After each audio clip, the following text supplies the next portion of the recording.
네, 안녕하세요. 로열로더 투자전략가 로로쌤입니다. 자, 2020년 7월 16일 목요일 퇴근길 시황 시작하도록 하겠습니다. 자, 먼저 중국이 GDP가 굉장히 잘 나왔죠. 그래서 기대감이 있었는데 급락을 했습니다. 이 부분에 대해서 확인해 보고요. 또 언택트 관련주 끝물이냐라는 얘기가 나오고 있어요. 연속적으로 하락을 보이고 있는데 이 부분 확인해 보고 HLB가 최근에 좀 어려운 모습을 보였는데 그나마 조금 바뀌는 거 아니냐라는 흐름이 보이고 있습니다. 이 부분 확인해 보도록 하겠습니다. 자, 간단히 공지해드리면 저희 이번에 저희 회원 모집 7기 회원 모집 시작합니다. 그래서 이번 달 기다리신 분들 꽤 많다라고 이제 저희 쪽에 말씀해 주셨는데 조정 마무리될 타이밍 정도에 가입하고 싶습니다라고 하셨던 분들 기다리시라고 했죠. 공지해 드린다고. 그래서 저희가 확인을 했는데 가능성이 좀 보이고 있어요. 기존에는 이번 조정이 끝나면 이라고 말씀을 드렸는데 이제는 끝날 가능성이 보입니다라고 최근에는 말씀드리고 있죠. 그래서 이거 참고하시면 될 것 같습니다. 기다리셨던 분들은 지금 가입 신청서 제출하시면 되고요. 요 상담문의 폼을 작성해 주시면 됩니다. 자, 본론으로 바로 넘어가도록 하겠습니다. 자, 다우지수 전일 상승을 보였는데 은행주들 긍정적인 모습 좋았었죠. 근데 27,000포인트 여기 갭 메우는 것까지가 1차 목표지 바로 돌파하면 좋겠지만 그건 쉽지 않다고 말씀드렸어요. 기본적으로 이 26,300포인트 이 음봉의 상단을 넘어가 주는 게 우선이고 이 갭을 메우는 게 1차 목표라고 말씀드렸습니다. 그리고 요 사이에서 이렇게 살짝 움직이고 돌파가 나올 가능성이 있다. 한 번에 돌파하면은 정말 강한 거고 좋겠지만 이렇게 한 두세 번 정도 두들기는 정도까지는 여러분들도 생각을 하셔야 됩니다. 라고 말씀드렸죠. 대신 두들기다가 급락이 나와서 요 25,500포인트만 이탈 안 하면 된다. 라고 했고 21선까지 유지해주면 금상첨화입니다. 이 정도까지 생각하시면 되겠죠. 그럼 오늘 만약에 미증시가 조금 흔들림이 나오더라도 자연스럽게 저항 구간에서 저항 맞고 약간의 흔들림이 나올 수 있는 거구나 정도는 생각하시면 돼요. 혹시나 이 정도 이렇게 내려온다고 해서 미증시 또 이제 끝났네, 이제 여기까지가 끝이네 이런 생각하실 필요는 없다라고 말씀을 드렸습니다. 자, 이 배경으로 최근에 홍콩 보안법 때문에 좀 문제가 좀 있었죠. 그래서 좀 걱정하시는 분들이 좀 있는 것 같아요. 미중 간에 이제 전쟁 나는 거 아니냐. 미국에서 또 공산당 가족들이랑 이제 입국 거부하겠다 이런 얘기도 있었고 회계 법안 부분에 대해서 다시 한번 이제 파기하겠다 이런 얘기가 있었죠. 자, 요걸 확인해 보면은 자, 중국 증시가 오늘 이렇게 급락을 보였어요. 2분기 GDP가 전년 동기 대비 3.2%가 증가를 했습니다. 자, 코로나 때문에 최근에 전 세계 각국이 우리나라도 오늘 금리 동결하면서 경제 성장률 약간 하향 보이는 이게 추세죠. 경제 성장률을 계속 하향하는 것.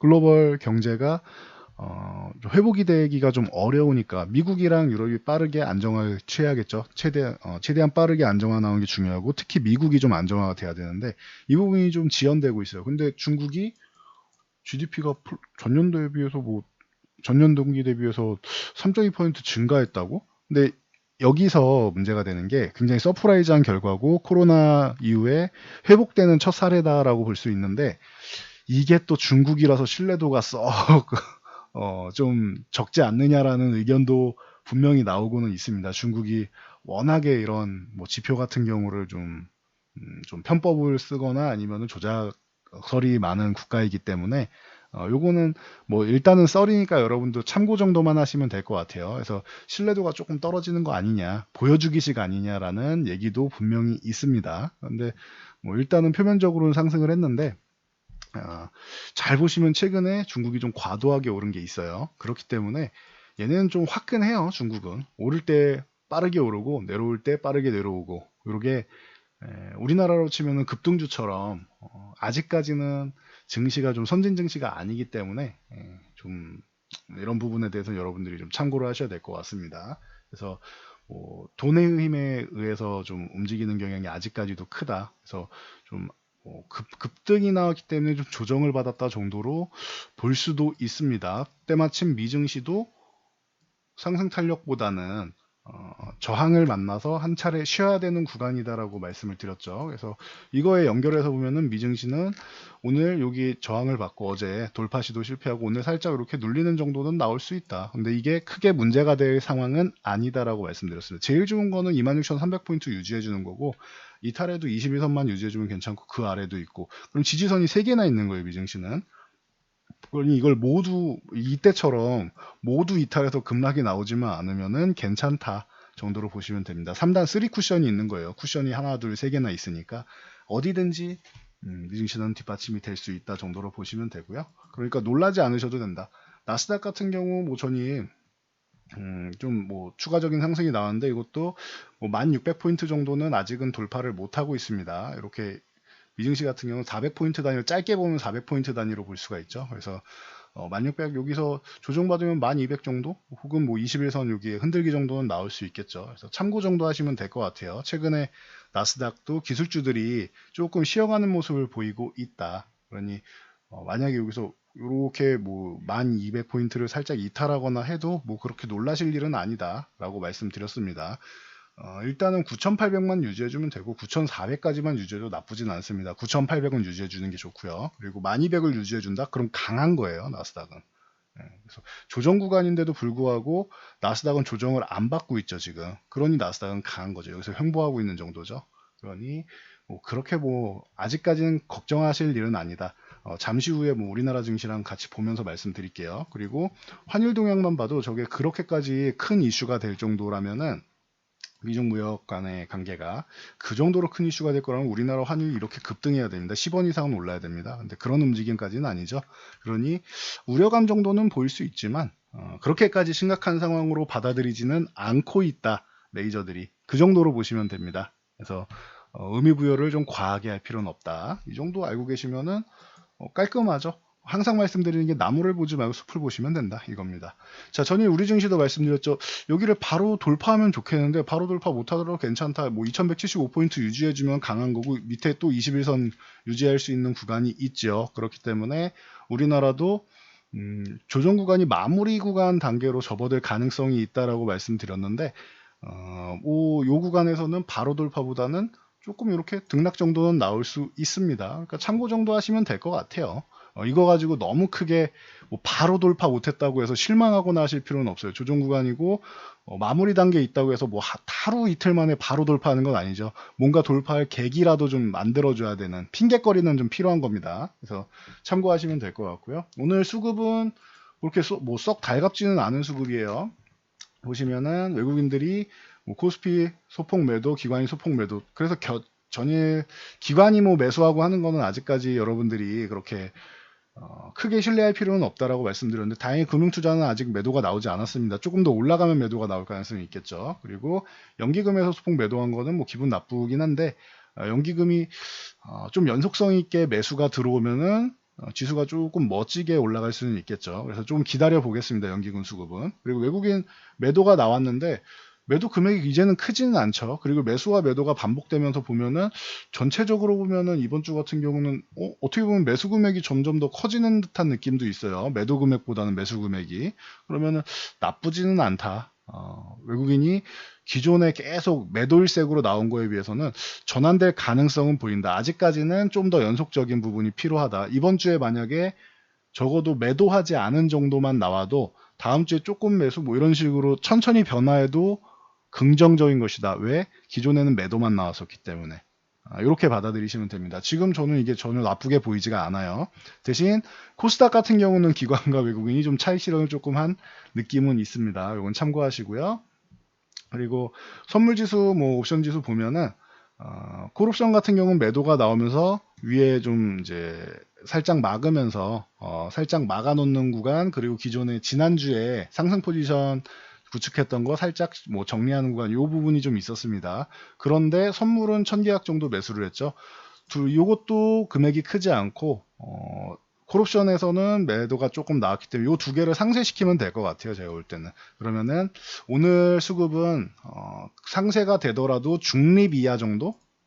중립 이하 정도지 그렇다고 풋옵션 이 하락 포지션을 엄청나게 매수하면서 밑으로 이제 뭐 강력한 급락을 만드는 수급을 형성하지는 않고 있습니다. 그러면은 자연스럽게 이렇게 생각하시면 돼요. 아, 조정 구간이고 여기 저항 앞에 있기 때문에 살짝 막아놓고 어떤 이슈가 나오는지 관찰하나 보다 정도로 여러분들이 생각하시면 돼요.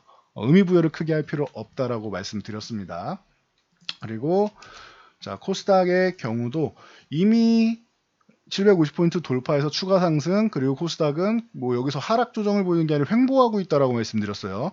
코스닥 굉장히 강한 겁니다. 위쪽에서 연일 사상 최고치 이렇게 돌파하면서 횡보하고 있죠. 사상 최고치는 아니죠. 최근에 52주 신고가 달성하면서 이제 연일 횡보를 하고 있죠. 그러니까 참고 정도 하시면 될 것 같아요. 그래서 21선 올라오는 거를 좀 기다려주는 모습입니다. 이렇게 가격 조정을 받아도 되는데 가격 조정이 나오지 않고 있다. 긍정적인 것이죠. 참고하시면 될 것 같고요. 자, 오늘 뭐 간단히 보면은 삼성전자는 말씀드렸듯이 상승하면서 좀 더 올라가도 그만, 아니면 여기서 21선 이렇게 지지력 테스트 받아도 그만인데 밑으로 내려오는 것보다는 좀 어느 정도 유지돼 주는 게 좋다. 그리고 아직 5일선 11선까지도 지지력 테스트가 안 나왔습니다. 뭐 괜찮습니다. 삼성전자는 이제 뭐 말일 정도의 이제 실적 발표를 기다리고 있는데, 잠정 실적은 발표했고 본 실적 발표를 기다리고 있는데, 나오면 또 전후로 해서는 또 나쁘지 않을 거라고 봐요. 참고하시고, 그 계기로 56,500을 돌파하는지 아니면 여기까지만 반등이 나오는지 그 구간만 여러분들이 잘 보시면 될 것 같아요. 그리고 최근에 언택트 관련주들, 뭐 예를 들면은 대표적으로 카카오라던가 뭐 네이버나 NC소프트 등등 종목들이 있죠. 연속적으로 이제 하락이 나오고 있습니다. 뭐 4일 연속 하락이 나왔다라고 하는데, 최근에 제가 이렇게 급등 나왔을 때 이거 슈팅 구간입니다. 추격 매수 하시면 안 됩니다라고 계속 말씀을 드렸죠. 뭐 그거 자연스러운 현상이에요. 4일 연속 하락했다라고 해도 최근에 급등 나온 거에 절반도 안 돼요. 하락된 부분이. 그러면 이건 그냥 조정입니다라고 할 수 있겠죠. 실질적으로 지금 현재 30만 원 부근까지 조정을 받아도 이상할 게 전혀 없어요. 카카오는 여기에 21선 지지력 테스트를 받아도 전혀 이상할 게 없고, 정말 최악의 경우에는 27만원까지 조정을 받아도 이상할 게 없는데, 그런 거에 비해서는 생각보다 조정폭이 크지 않은 겁니다. 이거는 보시면은 올라간 거에 비해서는 작죠. 최근에 올라간 것만 해도 그렇고, 여기 밑에서 바닥에서부터 올라간 거에 비하면은 12만 7,500원부터 36만 8천원까지 올라간 거잖아요. 그러면은 이 무거운 종목이 이렇게까지 올라왔다. 근데 조정은 굉장히 미비한 거죠. 어떻게 보면 이만큼 받아도 이상할 게 없는데, 요거 받은 거잖아요. 요거 이렇게 올라와가지고 굉장히 미비한 거죠. 그러니까 아직까지는 뭐 그렇게 걱정할 단계는 아닌데, 이렇게 밀렸다고 매수 관심 갖는 분들, 그분들은 뭐 제가 뭐라고 말씀드릴 수는 없지만, 저는 뭐 지금은 매매는 안 할 것 같습니다. 저는 확실한 게 좋아서 적어도 21선 부근까지 온다라고 하면은, 그러면 그때부터 분할 매수를 할지언정, 만약 27만 원까지 와주면 땡큐한 거고, 이거는 땡큐한 가격이 맞습니다. 27만 원은 안 올 거라고 생각하는데 와주면 고마운 거고, 저도 21선 부근까지 오면 그때부터 이제 좀 분할 매수를 고려해 볼 수 있겠죠. 한 번의 매수도 아니고 분할 매수 정도 고려해 볼 수 있을 것 같습니다. 만약에 여기서 안 내려오고 그냥 가면 어떡합니까? 내 종목 아닌 거예요. 다른 종목들 많습니다. 좋은 종목. 그러니 굳이 조정을 덜 받은 종목을 관심 가질 필요는 없다. 그리고 언택트 관련주 끝났냐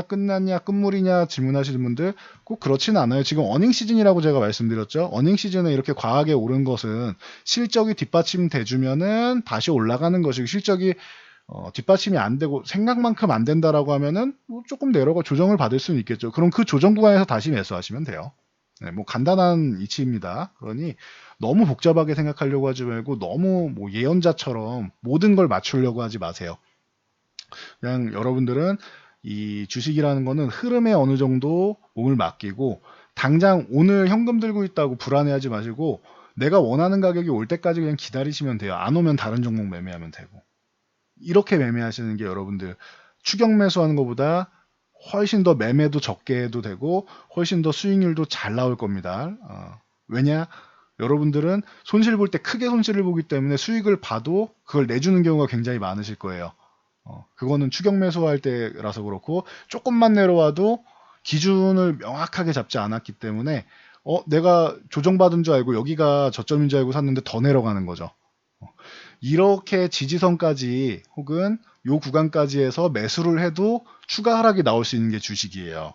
근데 이렇게 기준을 세워놓고 하시면은 추가 하락이 나오더라도 어느 구간까지 가면은 내가 2차 매수를 할 수 있구나. 이 구간 가면 2차 매수를 할 수 있구나. 이런 기준이 세워진단 말이에요. 1차 매수, 2차 매수. 근데 이런 구간에서 아무 때나 뭐 50% 이렇게 한 번에 매수를 하시면은 그게 주식 투자 똑같은 종목을 해도 그래서 누군가는 수익이고 누군가는 손실인 이유예요. 그게 원칙과 기준 없이 매매하기 때문에. 그래서 이런 부분을 여러분들이 좀 잘 새겨 들으시고 조정이 나오는 종목들은 원하는 가격까지 좀 기다리시면 좋을 것 같습니다. 아무 가격이나가 아니라 적어도 기준은 세워주세요. 뭐 21선이다, 11선이다, 이평선을 이용하시던 아니면 저처럼 가격 지지선을 많이 이용하시던 아니면은 뭐 피보나치를 이용하시던 여러 가지 뭐 볼 수 있는 것들이 많습니다. 그래서 본인만의 기준을 딱 세워놓고 해당 구간에서 지금 이렇게 바닥부터 이렇게 올라왔으니 이거를 한 번에 뭐 30% 매수하거나 할 수는 없겠죠. 당연히. 예. 주가가 저렴할 때는 좀 큰 비중을 들어갈 수 있지만 올라가면 올라갈수록 비중이 줄어들어야 되는 겁니다. 그러면은 내가 총 몇 퍼센트를 뭐 20%를 매수할 거니까 5%, 5%, 5%를 어디서 분할 매수하겠다라는 기준을 세워놓고 매매를 하시면 돼요.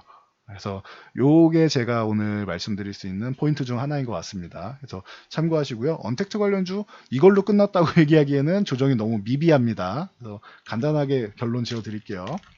카카오만 그런 게 아니에요. 네이버도 마찬가지예요. 네이버도 상승한 거에 비하면 조정은 미비해요. 대신 차이점이 있다라고 하면 이거예요. 왜 똑같이 보시면 됩니다라고 해도 되는데 네이버의 차이점은 요 분홍색 21선을 이탈했죠. 한 달 평균 값을. 그래서 요 구간이 네이버는 조정이 조금 더 강하네요 정도로 보시면 돼요. 만약에 내일 요 21선을 바로 회복한다라고 하면은 내일이나 월요일 정도 3일 안에 회복한다라고 하면은 요 이탈한 구간이 트랩 속임수 구간이 됩니다. 그럼 이 부분 참고하시면 될 것 같아요. 그리고 뭐 대표 종목으로 하나 더 봐드리면 뭐 NC소프트 같은 경우가 있겠죠. 그래서 NC소프트 같은 경우는 예를 들어드린 이유 이제 아시겠죠. 기존에 아까 카카오 같은 경우는 올라간 다음에 살짝 꺾여가지고 아직 뭐 5일선, 11선, 뭐 21선 다 이렇게 위쪽에서 군림하면서 주가 레벨이 좋았는데 네이버는 이렇게 살짝 이탈했죠. NC소프트는 어때요? 오늘 이탈해서 추가적으로 어떻게 보면은 하락이 좀 강하게 나온 편이죠. 21선 이탈한 다음에. 그러면은 NC소프트는 기다렸다가 이런 거는 한 85만원 부근에서 일부. 만약에 더 밀린다? 그럼 75만원 기다렸다가 일부. 75만원 안 오면은 85만원 회복될 때 일부. 이렇게 매매를 하면 되는 거죠. 뭐 간단한 겁니다. 그래서 제가 말씀드리는 게 무조건 뭐 이 가격만 옳다가 아니고 이런 기준을 저는 정해놨으니 여러분도 기준을 정해 놓으셔야 된다라는 겁니다. 그런 기준이 없을 경우에는 이제 지금 구간이나 뭐 앞으로나 좀 어려울 수 있으니 기준을 꼭 세우시길 바라고 뭐 궁금하다라고 하시면은 여기 재생 목록 가시면은 제 홈에 오셔서 재생 목록 가면은 여기 교육인 미래다 있습니다. 교육 영상을 좀 보세요. 여기 무료로 공개해드린 영상들이 있으니까. 그래서 기초 영상들은 공부하실 수 있도록 해놨으니 마인드 특강, 이런 차트 분석 특강 같은 경우 보시면 될 것 같습니다. 자, 그리고 뭐 HLB 같은 경우 뭐 간단하게만 봐드릴게요. HLB는 좀 반대죠. 방금 말씀드린 언택트 관련주랑은 최근에 투자 관련 부분이랑 좀 이제 NDA가 좀 미뤄지는 부분이랑 여러 가지에서 뭐 반등이 나왔다가 그 기세가 쑥 꺾였습니다. 그런데 중요한 구간이었던 86,000원 전후 되는 이 구간에서 자꾸 여기를 지켜주려는 모습 정도는 나왔어요. 그런데 급등 나온 다음에 이틀 전에 화요일날 급등이 나온 다음에 유지되지 못했는데 어제 회복된 거 굉장히 좋았습니다. 그리고 오늘 양봉 세워준 거 좋았습니다. 거기에 거래량이 늘어나고 있죠. 최근에 돌파하면서. 이러면은 가능성이 있는 거예요. 여기서 한 가지만 해주면 돼요. 86,000원 여기 회복한 걸 이탈하지 않으면서 21선까지만 올라타주면 HB는 조정이 마무리가 됩니다. 근데 21선을 오늘도 올라가지 못했으니 요거까지만 기다려주시면 돼요. 21선 넘어가는 것까지. 그러면은 HB 보유하신 분들은 한시름 놓을 수 있습니다. 여기까지 뭐 간단하게 말씀드릴게요. 디테일한 건 나중에 다시 한번 설명드리도록 하겠습니다. 자, 그리고 모더나 전일 말씀드렸었는데 백신기 제가 계속 말씀드렸죠. 이게 코로나가 확산되면서 진정이 안 된다라고 하면 그러면은 이제 조정이 한번 나올 것이고 그러면은 그 후에 뭐가 나온다? 백신이나 치료제 기대감이 나온다. 이게 패턴이라고 말씀드렸죠.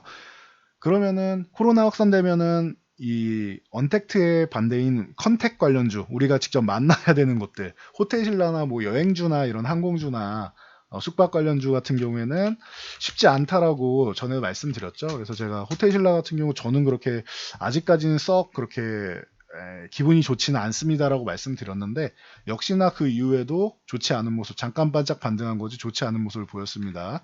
그리고 나서 이제 조금 의미 있는 게 이 소외된 종목이 약간의 반등을 모색하려고는 하고 있어요. 그러니 호텔신라 보유하신 분들 오늘 21선 넘어오고 전일 넘어오고 오늘 한 차례 올라왔는데 뭐 75,000원이 됐던 아니면 85,000원이 됐던 반등 시에 조금 정리하시는 방향이 조금 낫지 않을까라고 저는 보고 있습니다. 왜냐하면 코로나가 벌써 뭐 완벽하게 뭐 해결되거나 그럴 기미는 안 보이고 있죠. 그러니 조금 지연된다라고 하면은 이 종목을 매매하는 것도 조금 지연시키는 게 맞다라고 저는 보고 있습니다. 그게 상식적인 것이죠. 상식적으로 매매하면 돼요, 주식은.